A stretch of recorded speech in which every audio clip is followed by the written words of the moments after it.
Welcome back to my channel. ఈరోజు ఏం జరగబోతుందో తెలుసుకుందామా? ఇక ఎపిసోడ్లోకి వెళ్ళిపోతే మనోజ్ అలాగే బాలు ఇద్దరు కూడా ఇక రోహిణి కోసం వెతుకుతూ ఉంటే పార్లర్ నుంచి ఒక అమ్మాయి ఫోన్ చేసి రోహిణి పీపాలెం బస్ ఎక్కిందని చెప్తుంది.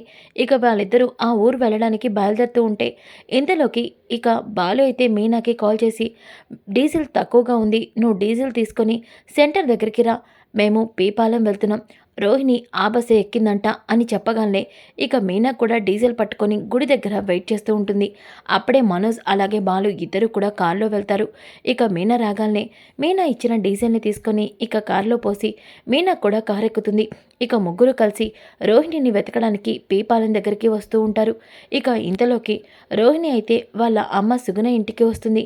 రాగానే సుగుణ అలాగే చంటి ఇద్దరు కూడా ఇక రోహిణిని చూసి అత్త అంటూ గట్టిగా హక్ చేసుకుంటాడు. ఇక రోహిణి కూడా బాబుని దగ్గరికి తీసుకొని ఇక ఏం చేస్తున్నావు చంటి? ఆడుకుంటున్నానత్తా అని అంటాడు.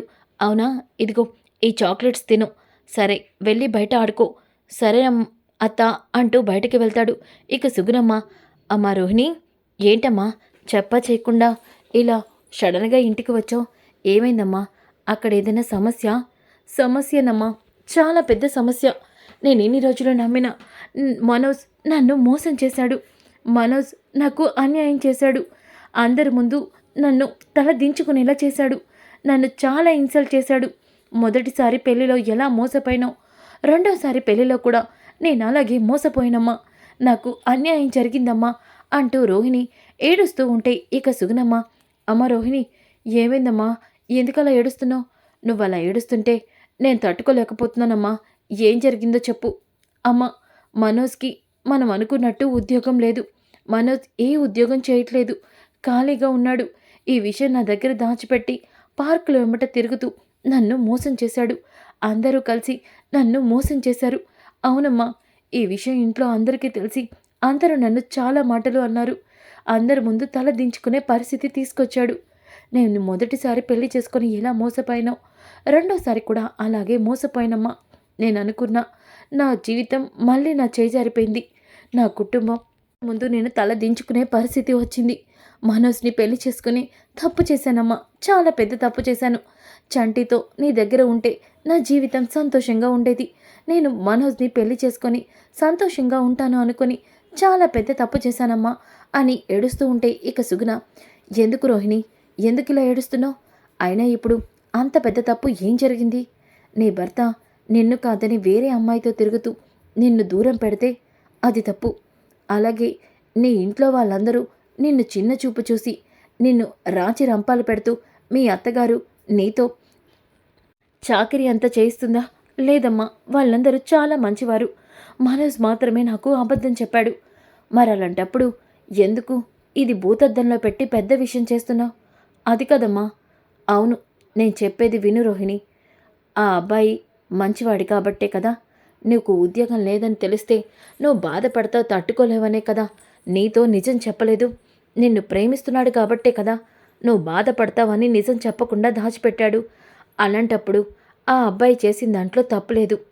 నువ్వు నీ మొదటి పెళ్ళికి ఈ పెళ్ళికి లింకులు పెట్టమాకు. వాడు నీ జీవితాన్నే నాశనం చేసి నిన్ను డబ్బుకి బానిసలా ఉపయోగించుకున్నాడు. మనోజ్ అలా చేయలేదు కదా. మరి అలాంటప్పుడు ఎందుకు నువ్వు భయపడుతున్నావు, బాధపడుతున్నావు? చూడమ్మా, నువ్వు వాళ్ళతో చాలా పెద్ద విషయాన్ని దాచిపెట్టావు. ఇది చాలా చిన్న విషయం కాబట్టి నువ్వు దీన్ని ఇక్కడితో వదిలేసి భూతద్దంలో పెట్టి చూడమాకు. అది కదమ్మా, నేను చెప్పేది విను అని మాట్లాడుతూ ఉంటే ఇంతలోకి బాలు అలాగే మనోజ్ మీనా కారులో వస్తూ ఉంటారు. ఇక మనోజ్ అయితే, ఈ పేపాలెం అయితే వచ్చాం, ఇక్కడ రోహిణి ఎక్కడ ఉందో ఎక్కడని వెతుకుతామో? నాకు తెలిసిన వాళ్ళ ఇల్లు ఉంది, వాళ్ళ దగ్గరికి వెళ్ళి ఈ చుట్టుపక్కన వాళ్ళ ఇళ్ళల గురించి అడిగితే ఏమైనా తెలుస్తుందేమో. అవును, నిజమే అని బాలు కూడా అంటాడు. ఇంతలోకి అప్పుడే రోడ్డు మీద రోహిణి కొడుకు చంటి ఆడుకుంటూ ఉంటాడు. ఇక మీనా, బాలు, మనోజ్ ముగ్గురు కూడా చంటిని చూస్తారు. చంటి కారు కింద పడబోతూ ఉంటే వెంటనే బాలు బ్రేక్ వేసి ఆపి ఇక కిందకి దిగుతారు. మీనా అయితే, ఒరే చంటి, నువ్వేంటి ఇక్కడ ఆడుకుంటున్నావు? ఆంటీ, ఇది మా అమ్మమ్మ ఇల్లు. అవునా, అంటే మీ అమ్మమ్మ వాళ్ళ ఇల్లు ఇదా? అవునాంటీ, రోహిణి వాళ్ళ చుట్టాల ఇల్లు కూడా ఇక్కడే ఇక్కడ ఉందని రోహిణి నాతో చెప్పింది. సర్లేరా, లక్షలు మింగేసినోడా, పెళ్ళాం లేచిపోయినోడా, ముందు లోపలికెళ్దాం పదా అంటూ మీనాని తీసుకొని ఇక లోపలికి వెళ్తూ ఉంటే ఇంతలోకి చంటి, నువ్విక్కడెందుకు ఆడుకుంటున్నావు? మా అత్త వచ్చింది. మా అత్త నాకు బోల్డన్ని చాక్లెట్లు ఇచ్చి బయట ఆడుకోమని చెప్పింది. అందుకే బయటికి వచ్చాను అని అనగానే, నీకు అత్త కూడా ఉందా? చూపిస్తా రండి ఆంటీ అని అంటూ ఉంటే ఇంతలోకి అప్పుడే ఇక రోహిణి సుగుణమ్మతో మాట్లాడుతూ ఒక్కసారిగా బయట కార్ సౌండ్ వినబడడంతో బయటకి చూస్తుంది. మనోజ్, బాలు, మీనా ఇక చంటిని తీసుకొని రావడం చూసి షాక్ అయిపోతుంది.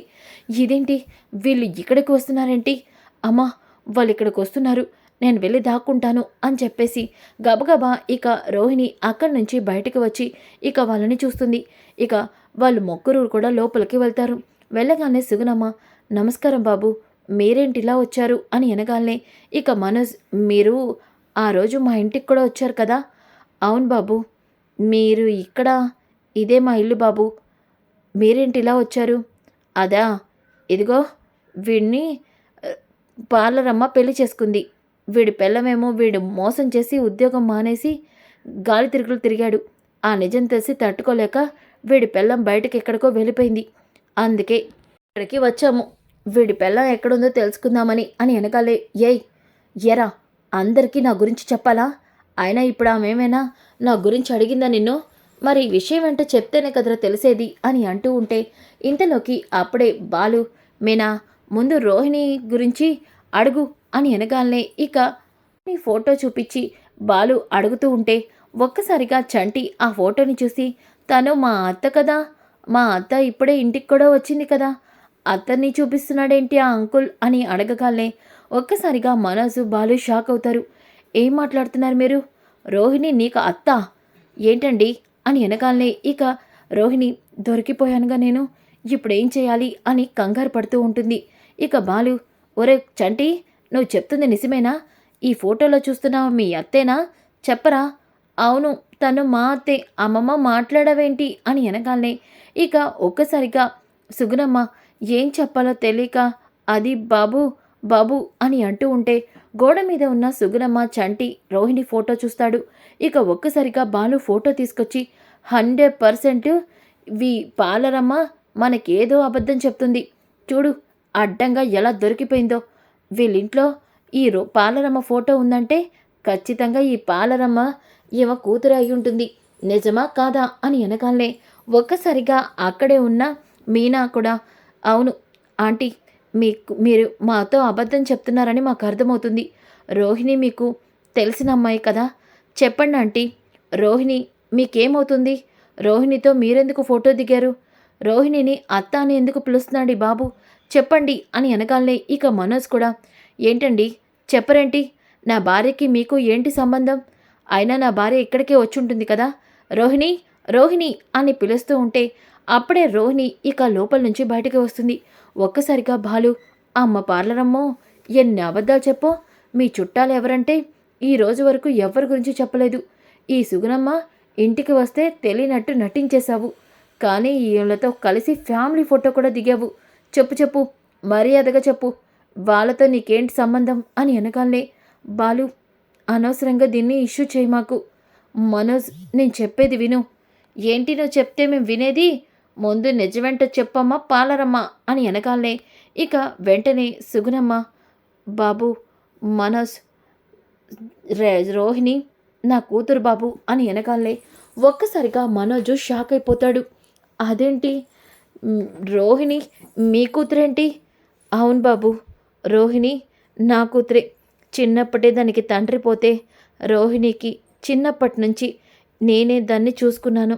దాని కాళ్ళ మీద అది బ్రతకాలని దానికి బ్యూటీ పార్లర్ కోర్సు మీద ఇంట్రెస్ట్ ఉంటే జాయిన్ చేయించి దానికి బ్యూటీషియన్ని చేశాను. అలాగే మిమ్మల్ని ప్రేమించింది, మిమ్మల్ని పెళ్లి చేసుకోవాలనుకుంది. కాకపోతే మీ అమ్మగారు డబ్బున్న కోడల్ని మాత్రమే ఇంటికి కోడల్ని చేసుకోవాలనుకున్నారని తెలిసింది. అందుకనే నా కూతురు వాళ్ళ నాన్న మలేషియాలో ఉన్నాడని అబద్ధం చెప్పి మిమ్మల్ని పెళ్లి చేసుకుంది. అవును బాబు అని వెనకాలే ఇక మీనా, బాలు షాక్ అయిపోతారు. అమ్మో పాలరమ్మ, వీడు పేల్చిన బాంబు నుంచే నేను మావులవలేకపోతే నువ్వింత పెద్ద నిజాన్ని దాచిపెట్టావా? ఇప్పుడు ఈ విషయం లక్షావతికి తెలిస్తే లక్షావతి పరిస్థితి ఏమవుతుందో ఏంటో. ఒరేయ్ లక్షలు మింగినోడా, నీ పెళ్ళం కూడా నీ బాబతినే అని వెనకాలనే ఇక రోహిణి, బాలు ఒక్క నిమిషం నువ్వు వాగు. మనోజ్ నేను చెప్పేది విను. అసలేం జరిగిందంటే నేను నిన్ను నిజంగానే ప్రేమించాను మనోజ్. నీతో కలిసి సంతోషంగా ఉండడం కోసమే నేను పెళ్లి చేసుకున్నాను. నిజం మనోజ్, నా మాట విను మనోజ్ అని అంటూ ఉంటే ఇక మనోజ్, నోర్మీ రోహిణి, నువ్వు నాతో మాట్లాడద్దు. ఎన్ని అబద్ధాలు చెప్పో. నీ మాటలు నమ్మి నేను అనవసరంగా మోసపోయాను. నువ్వు నన్ను చాలా మోసం చేశావు అని మనోజ్ కోపంగా అక్కడి నుంచి వెళ్ళిపోతాడు. ఇక బాలు, ఒరేయ్ లక్షలు మింగేస్తున్నాడా, ఆగరా, ఆగు. ఇక మీనా సుగుణని అలాగే రోహిణిని చంటిని తీసుకొని కారెక్కమని చెప్తుంది. ఇక మనోజ్ని కూడా బాలు అయితే, ఏంట్రా ఎక్కడికి వెళ్తున్నావు? నిన్ను నాన్న నాతో పంపించాడు. నిన్ను ఇంటికి తీసుకెళ్లాల్సిన బాధ్యత నాది. నువ్వెక్కడికో వెళ్తే ఎవడ్రా నిన్ను ఇంటికి తీసుకెళ్లేది? మర్యాదగా కారెక్కు, నేను నీతో రానురా. ఇలా మోసాలు చేసే వాళ్ళతో నేనుండను. అబ్బో, మరి నువ్వు చేసిన మోసం ఆ పాలరమ్మ కంటే ఎక్కువేగా. మరేంట్రా, మర్యాదగా కారెక్కు అంటూ బాలు అయితే ఇక మనోజ్ని కూడా కారెక్కిచ్చి ఇంటికి బయలుదేరతాడు. ఒక పక్కన సత్యం అలాగే స్వప్న అందరూ కూడా ఇంట్లో, శృతి అందరూ వెయిట్ చేస్తూ ఉంటారు. ఇక శృతి అయితే, రవి నాకైతే డౌటే, ఈ బాలు ఖచ్చితంగా మనోజ్తో గొడవపడి ఎక్కడో మనోజ్ని దింపేసే ఉంటాడు. రోహిణి గురించి వాళ్ళు వెతికి ఉండరు. అలా మాట్లాడద్దు శృతి. నాన్న చెప్తే ఖచ్చితంగా బాలు అన్నయ్య అది చేస్తాడు. చూస్తూ ఉండు, రోహిణి వదినతోనే బాలు అన్నయ్య ఇంటికి వస్తాడు అని అంటూ ఉంటే ఇక అప్పుడే బాలు కార్ సౌండ్ వినిపిస్తుంది. అదిగో బాలున్నయ్య వచ్చినట్టున్నాడు అని అంటూ ఉంటే ఇక అందరూ లోపలికి వస్తారు. రాగానే రోహిణిని చూసి ఇక ప్రభావతి, అమ్మ రోహిణి వచ్చేసావా అమ్మా, నా బంగారు తల్లి, నా ధాన్యలక్ష్మి ధనలక్ష్మి, నువ్వు ఇంట్లోంచి వెళ్ళిపోతే ఎంత భయం వేసిందో తెలుసా అమ్మా, వచ్చేసావా అమ్మా అని అంటూ ఉంటే ఇంతలో సుగుణమ్మ అలాగే చంటి కూడా వస్తారు.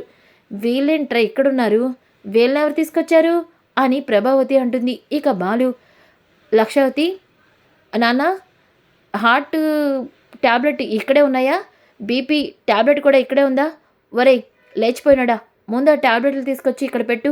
ఏమైందన్నయ్య, ఎందుకలా మాట్లాడుతున్నావు? ఒరేయ్ తాగుపోతురా, ఎందుకురా వాళ్ళ ఇంటికి తీసుకొచ్చావంటే అవన్నీ మాట్లాడుతున్నావు, ఇంతకీ వీళ్ళెవరిని ఇక్కడ తీసుకొచ్చారు అని వెనకాలే ఇక ప్రభావతికి ఎవరు తీసుకొచ్చారు ఏంటని అంటావేంటి? అత్తయ్య, రోహిణి వాళ్ళ ఇంటికే వెళ్ళింది. ఏంటమ్మా నువ్వు వాళ్ళ ఇంటికి వెళ్ళడం ఏంటి? వాళ్ళు నీకేమన్నా తెలుసా? వాళ్ళేమైనా నీ చుట్టాలా? మాట్లాడవేంటమ్మా అని వెనకాలే ఇక బాలు, అయ్యో లక్షావతి, ఇంత పెద్ద విషయం జరిగాక, ఇంత పెద్ద గొడవ అయ్యాక ఏ అమ్మాయైనా మొదటిగా బాధపడుతూ వెళ్ళేది ఎవరింటికి? తన పుట్టింటికి. మరి ఈ పాలరమ్మ కూడా అదే పని చేసింది. ఏంట్రా మాట్లాడుతున్నావు? తాగుపోతాడా, ఉదయాన్నే తాగొచ్చావా ఏంటి? నా కోడలు తన పుట్టింటికి వెళ్ళాలంటే మలేషియాకి వెళ్ళాలి, అలాంటిది వీళ్ళకి ఇంటికి వెళ్ళిందంటావేంటి? తనేదో మా కోడలు రోహిణి వాళ్ళ అమ్మలాగా. అత్తయ్య, ఆయన చెప్తుంది నిజమే, రోహిణి వాళ్ళ పుట్టింటికే వెళ్ళింది. ఈ సుగురమ్మ గారు ఎవరో కాదు, రోహిణి వాళ్ళ అమ్మే అని అనగానే ఒక్కసారిగా ప్రభావతి కుప్పకూలిపోతుంది. లక్షావతి, లక్షావతి, మనోజ్ మాత, ఏమైంది నీకు? నేను ముందు నుంచి చెప్తూనే ఉన్నాను. ఒరే లేచిపోయినాడా, ట్యాబ్లెట్లేవి, ఇదిగో ఈ ట్యాబ్లెట్ వేసుకో అని వెనకాలనే, ఏయ్ ఆగరా నువ్వు, నాకు బీపీ తెప్పించు మాకు, ముందు నాకు అర్థమయ్యేలా చెప్పండి. అమ్మ రోహిణి, ఏంటమ్మా వీళ్ళు పిచ్చి పిచ్చిగా వాగుతున్నారు?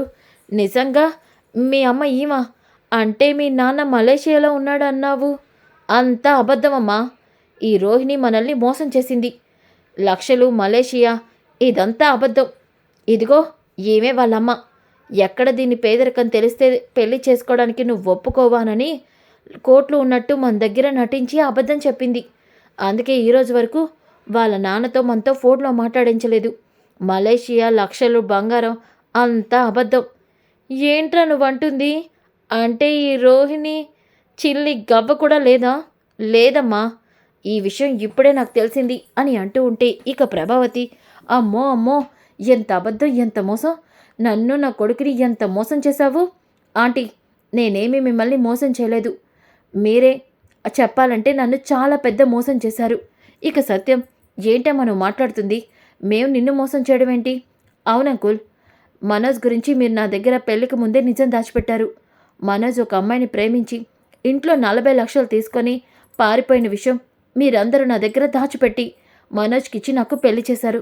కానీ నేను ఎప్పుడైనా ఆ విషయం గురించి మనోజ్ని వేలెత్తి చూపించి అడిగానా? లేదు కదా. అలాగే మనోజ్ ఇప్పుడు కూడా ఉద్యోగం చేయకుండా పార్క్లో తిరుగుతూ ఉన్నాడు. ఆంటీకి ఈ విషయం తెలిసి కూడా ఆంటీ నాతో చెప్పలేదు. మరి అలాంటప్పుడు నన్ను మోసం చేసింది మీరా, నేనా? చెప్పండి అని అనగానే ఇక బాలు, పార్లరమ్మ అడిగిన దాంట్లో కూడా న్యాయం ఉంది. నిజమే కదా. ఈ లక్షలు మింగేసినాడు చేసిన తప్పుల కంటే ఈ పార్లరమ్మ పెద్ద తప్పేమీ చేయలేదులే. ఈ లక్షావతికి డబ్బాసు కాబట్టి ఎక్కడ లక్షలు లేకపోతే కోడలు కానివ్వదానని ఆ పని చేసింది.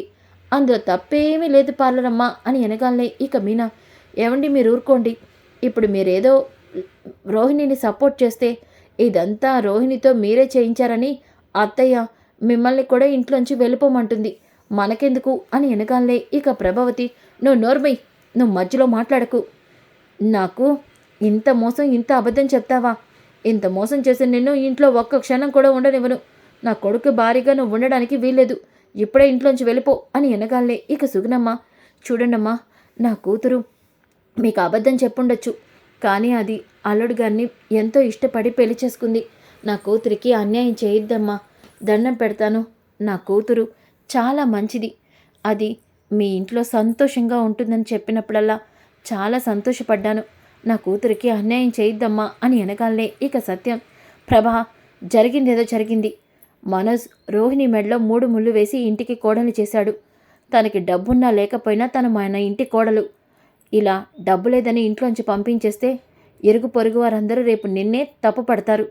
అందుకే ఇక ఈ విషయాన్ని ఇక్కడితో వదిలేసే. అమ్మ రోహిణి, మీ అమ్మగారిని, అలాగే ఆ బాబు ఎవరు? అది అది అంకుల్, ఆ బాబు నా కొడుకు బాబండి. చిన్నప్పుడే తన అమ్మా నాన్న చనిపోతే అప్పటి నుంచి ఈ పిల్లాడు నా దగ్గర పెరుగుతున్నాడు. అవునా, వాళ్ళని పైకి తీసుకెళ్ళి మీనా వాళ్ళకి ఏదో ఒకటి పెట్టమ్మా అని అనగానే ఇక రోహిణి వాళ్ళని తీసుకొని పైకి వెళ్తుంది. ఇక బాలు, లక్షలు మింగేసినాడికి లక్షావతికి మంచి పని అయింది. నా కోడలు డబ్బున్నది, లక్షలు తెచ్చింది, మలేషియా అనే బిల్డప్లు ఇచ్చావుగా, ఇప్పుడు చూడు ఏమైందో. మీకు బాగా తిక్క కుదిరింది. కనీసం నా పిల్లానికి తల్లిదండ్రులున్నారు, పుట్టిల్లుంది, అలాగే పూల కొట్టు ఉంది. కానీ నీ పిల్లానికి ఏమీ లేదు. తిక్కని కింద నీకు మంచి పనైందిరా అని ఉడికిస్తూ ఉంటే ఇక మీనా, ఏవండి ముందు మీరు పదండి, మీకు ట్రిప్ ఉందన్నారు కదా, వెళ్ళండి అని పంపించేస్తుంది. శృతి, రవి కూడా అక్కడి నుంచి వెళ్ళిపోతారు. ఇక ప్రభావతి అయితే, ఒరే మనోజ్, నీ పిల్లం మనకి మంచి షాకే ఇచ్చిందిరా. నా కోడలని నెత్తిన పెట్టుకుంటే ఇంత బాంబు పేల్చిందా? నిజమేనమ్మా, నేను ఉద్యోగం మానేస్తే రోహిణి వాళ్ళ నాన్నకి చెప్పించి నాతో షోరూమ్ పెట్టేస్తుంది. ఎప్పటికైనా ఆ షోరూంతో నేను దర్జాగా కాళ్ళ మీద కాలేసుకొని బ్రతికేయచ్చు అనుకుంటే ఇలా ఇలా పెట్టిందేంటమ్మా? ఇక ఇలాంటివన్నీ ఆపి ముందు ఏదో ఒక ఉద్యోగం తెచ్చుకొని చావు అని ప్రభావతి అయితే తిడుతుంది. సో ఫ్రెండ్స్, కమింగ్ ఎపిసోడ్ చాలా ఇంట్రెస్టింగ్గా ఉంటుంది. Don't miss. ఈ వీడియో నచ్చితే లైక్ చేయండి, షేర్ చేయండి. Thanks for watching.